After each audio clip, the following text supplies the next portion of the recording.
The Blackwing archetype is one of the largest archetypes of monsters, which randomly get consistent support every couple of years, and is probably in the top 10 of the largest archetypes with the most amount of cards. So in this list, we'll be going over the 10 best Blackwing monsters from that large card pool.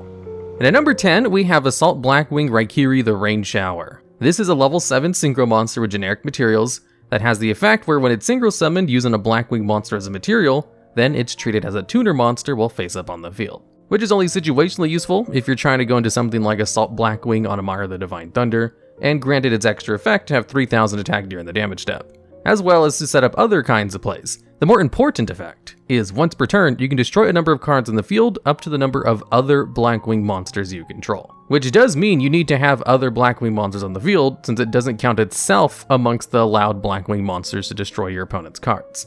So if you just have 4 other Blackwing monsters on your side of the field, this card can allow you to destroy 4 of your opponent's monsters, which is actually an incredibly good effect to just clear out all of your opponent's cards. It's also only a soft once per turn, which means you can reuse the effect if you just bring it back with Blackwing Tamer Obsidian Hawk Joe. And in fact, Raikiri is so good of a synchro monster for Blackwings that it's currently semi-limited in Duel Links to try to rein in its power level, because it can just win you games on its own with its effect, even if you can only destroy a maximum of 2 cards with their limited field size. However, in regular Yu-Gi-Oh, it does see play in Blackwing decks and decks that utilize Blackwing tuner monsters, but it's not the best card in modern Blackwing decks. Just like a really good option, good enough to make the top 10 at least. And at number 9, we have Blackwing Gail the Whirlwind. This is a level 3 tuner monster, which has the effect where it can special summon itself from your hand if you control a Blackwing monster other than another copy of this card on the field.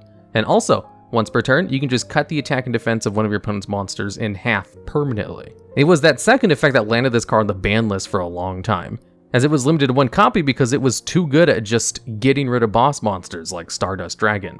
Stardust Dragon used to be a pretty decent boss monster in the early Synchro era, because you could tribute the card in order to negate any effect which would destroy a card. So, the best way to deal with it was to beat over it by battle.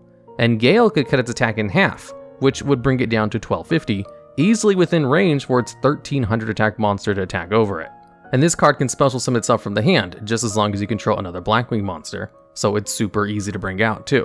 Although even if you weren't using its effect to special summon itself, it could just be used to beat over anything your opponent controls with 2500 or less attack. So if you're just using it for synchro plays, as it's the ever important tuner monster, you could just have the attack of one of your opponent's monsters and then use it for a synchro summon so it has a lasting impact on the field. And tuner monsters, which can special summon themselves, or other cards, are just way more valuable than normal non-tuner cards. So it having a good effect on top of this was just really good. Although nowadays it's not even the best Blackwing tuner monster anymore, but it used to be kind of overpowered in the early days. The fact that its ability to special summon itself from the hand is not once per turn is kind of the only reason it still sees play in modern Blackwing decks. And at number 8, we have Blackwing Bora the Spear.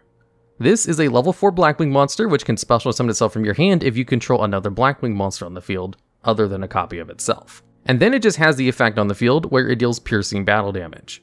Now, piercing battle damage on a level 4 or lower monster is almost always tied with some kind of drawback or low attack.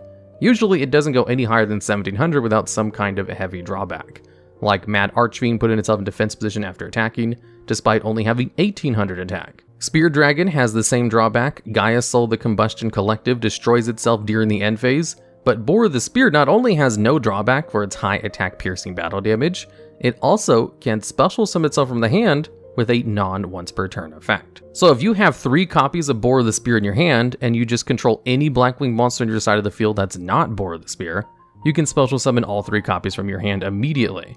And what makes this incredibly valuable is that it's a level 4 non-tuner, which is kind of ironic because usually, being a tuner monster is a plus. A lot of Blackwing tuner monsters can special summon themselves or another card, but nearly all of them have hard once per turns on those special summons, except for Blackwing Gail the Whirlwind. And of all the Blackwing monsters that aren't tuners that can special summon themselves, most of them have all kinds of restrictions as well, or just have a hard once per turn, like Blackwing Chris the Crack of Dawn. Since Blackwing Bora the Spear is the only level 4 Blackwing monster, non-tuner, that can special summon itself from the hand with a non-once per turn, it's basically played at 3 copies in every Blackwing deck ever. And the fact that it also has a good piercing battle damage effect on top of that is just a plus. and actually kind of made it a little bit overpowered in the early days of Blackwings, since it always gave you easy access to just attack over indestructible monsters like Marshmallow or Spirit Reaper, and you could boost it to some super high attack point values with Blackwing Sirocco the Dawn and Blackwing Cloak the Moon Shadow to just steal games when your opponent thought they were safe with the border defense position monsters. Although even though it's no longer used for its piercing damage, it's still definitely used because of the lack of a once per turn on its special summon from the hand. An effect on a level 4 non-tuner means it's slightly more useful than Blackwing Gail the Whirlwind, because modern Blackwing decks like to go into rank 4 Xyz monsters, like Raid Raptor 4 Strix or Raider's Knight. And at number 7, we have Blackwing Full Armor Master. This is a level 10 Blackwing synchro monster which requires a Blackwing tuner as one of its materials, and is absolutely the boss monster of the Blackwing archetype. Although while Blackwings can just go into better generic boss monsters, they still use this one anyway because it's pretty good. Baseline, it's unaffected by all other card effects, which is the best form of protection that a card can have, like Raid Raptor Ultimate Falcon. In addition, each time your opponent's monster activates an effect, you get to place one wedge counter on those cards. And during your end phase, you can choose to destroy all monsters on the field that have a wedge counter on them. Also, once per turn, you can just take control of one of your opponent's monsters that has a wedge counter on it permanently. And with 3000 attack and defense, if you just put this thing into defense position, there are some decks that just straight up cannot deal with the card at all. Because at least, if it's in attack position, it's not that hard to get a 3000 attack monster on the field in order to have both those cards destroy themselves. In defense position though, they need to get more than 3000 attack on the field to attack over it, which some decks just cannot accomplish. This is why cards that are immune to card effects are so rare, because some decks just don't have innate outs to deal with them. So being able to get this card on the field is just a win condition against certain decks. Although not all of them, plenty of decks can get the required amount of cards on the field in order to attack over it. So its ability to place wedge counters on them and then use it later is just a little bit too slow for it to be as impactful as being immune to all card effects. It is nice that you can steal your opponent's monsters and destroy them if they have wedge counters, but it kind of needs some support in order to use its wedge counters a little bit faster, which is a nice segue into the next spot on this list. And at number 6, we have Blackwing Auster the Southwind. This is a level 4 tuner monster which has restrictions where it cannot be special summoned at all, but when this card is normal summoned, you can special summon a level 4 or lower Blackwing monster that's banished in defense position, which is really good because Blackwings are all dark attribute, which means they play Allure of Darkness, which is an incredibly good dark attribute support card which allows you to draw 2 cards at the cost of banishing 1 dark monster afterwards. There's also Blackwing Simoon the Poison Wind that activates its effect by banishing a Blackwing monster from your hand. So Blackwings have some really easy ways to get Blackwing monsters banished in order to activate this effect, which basically turns the card into a 1-card synchro summon, since it itself is already a tuner monster, and a high-level tuner monster at that.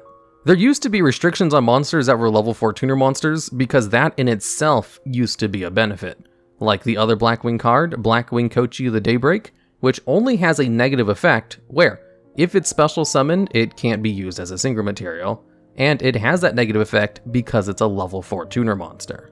So a high-level tuner monster like Auster the Southwind that can special summon other Blackwing monsters is more valuable than low-level tuner monsters like Blackwing Blizzard the Far North, who can do the same thing.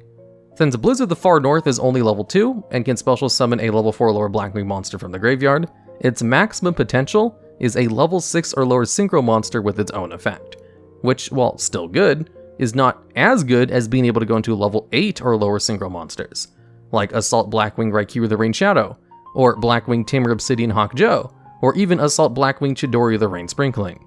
Basically, all the good Blackwing synchro monsters are at least level 7, which is why Blackwing Auster the Southwind is so valuable in setting up those plays with 1 card from your hand.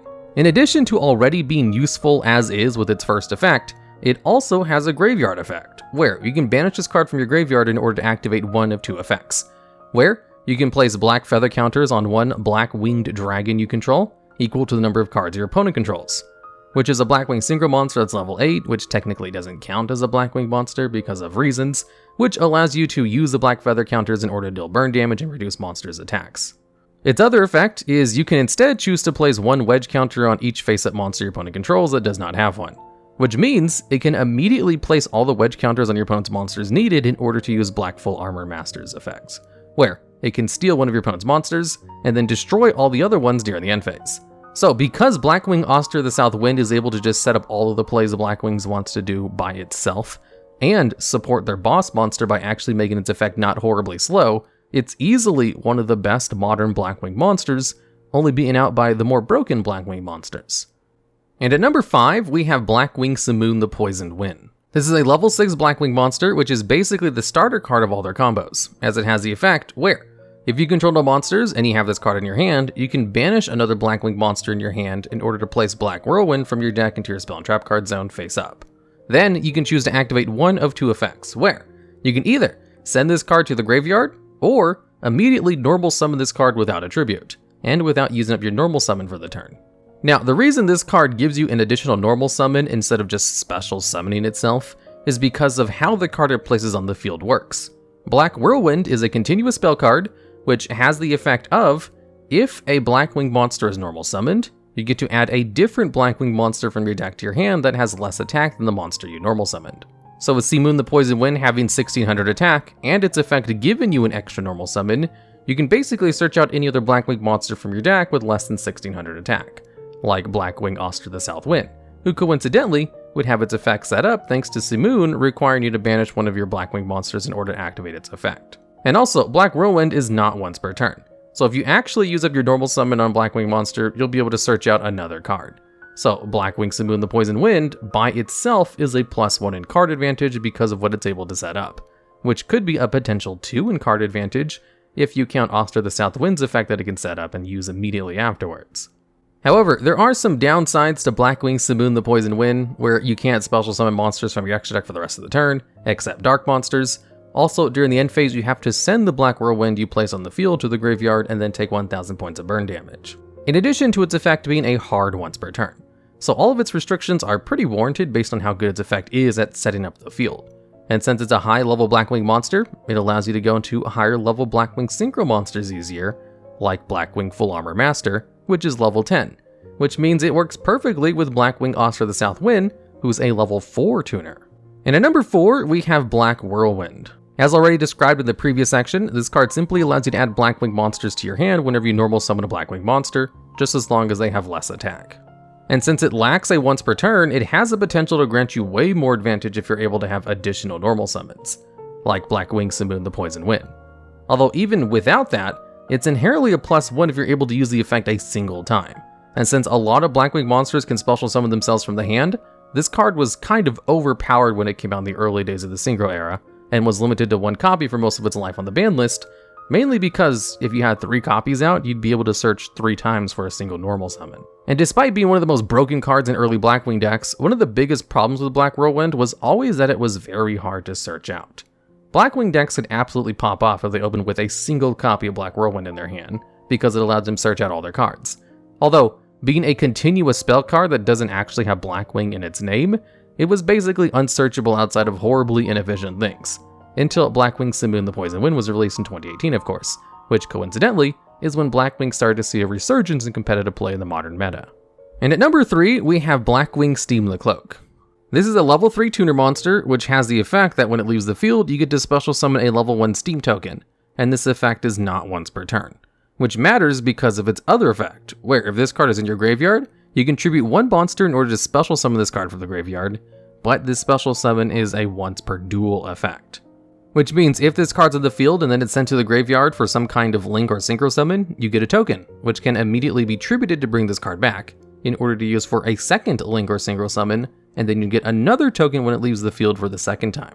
So it's a tuner monster that can special summon itself from the graveyard, which is good, but also it goes +1 in card advantage every time it leaves the field, which did make this card excellent in Blackwing decks, as it was obviously made for Blackwing decks where it even has the clause where if it's used as a synchro material, all the other synchro materials must be Blackwing monsters.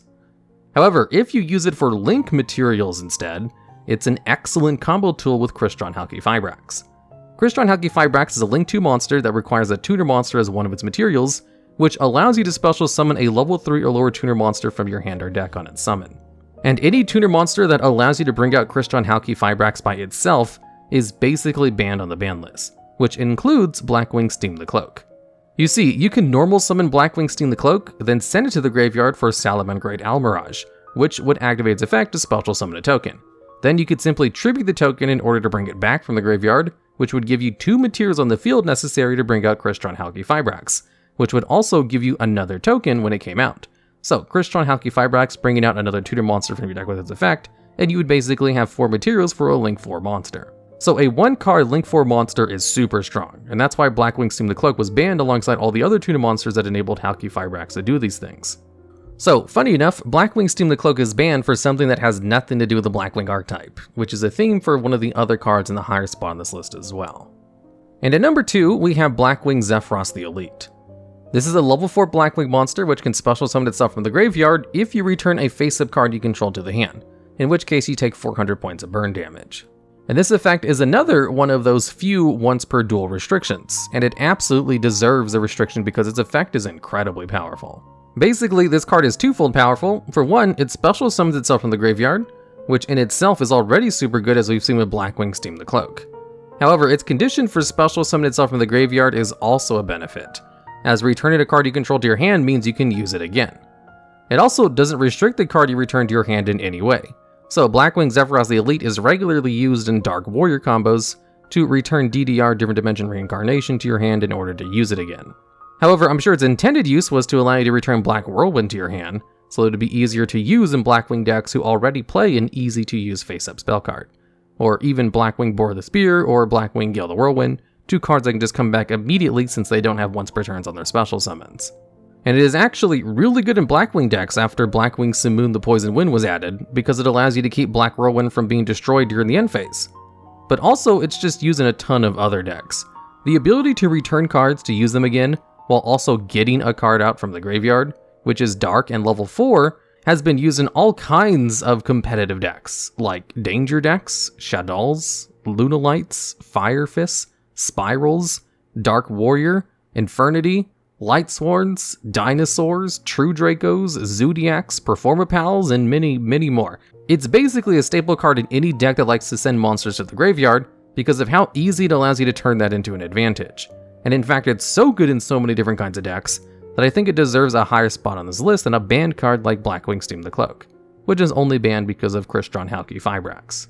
And at number 1, we have Blackwing Gofu the Vague Shadow. This is a level 5 tuner monster which can special summon itself from your hand if you control no monsters. Then it will special summon 2 level 1 tokens, but these tokens have a restriction where they can't be tributed or used as single materials. So when this card first came out, it was basically used just because it was a high level tuner monster that could special summon itself from the hand, which was useful for cards like Ultimate Tzolk'in, which requires high level monsters as its materials, including at least a level 5 or higher tuner monster. And decks that made use of Gofu would just kind of ignore the tokens as they were kind of useless on the field, or just use them as fodder for other things that weren't synchros or tributes. But it was seen competitive play because of its distinction of being a high-level tuner that could special summon itself from the hand.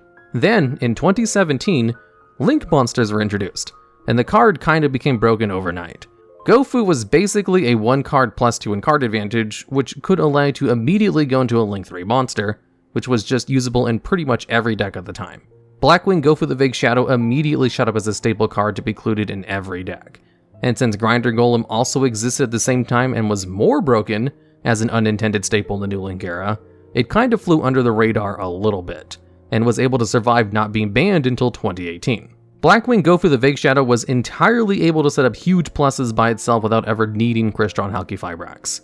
Halqifibrax just made it even stronger, as shown by the fact that it was banned 2 years before Crystron Halqifibrax was even released in 2020. Which is why Gofu the Vague Shadow is the number 1 spot on this list. Blackwing Steam the Cloak kind of requires Crystron Halqifibrax to be broken, whereas Gofu the Vague Shadow is just broken on its own, but is also made even stronger with Crystron Halqifibrax, funny enough, although those 2 cards were never legal at the same time in the TCG. Alright, that's the list. If you think there's any other Blackwing monsters that should have definitely been on this list on top of the cards that I talked about, or if you have ideas for future videos just like this one, I'd love to hear about them down in the comments.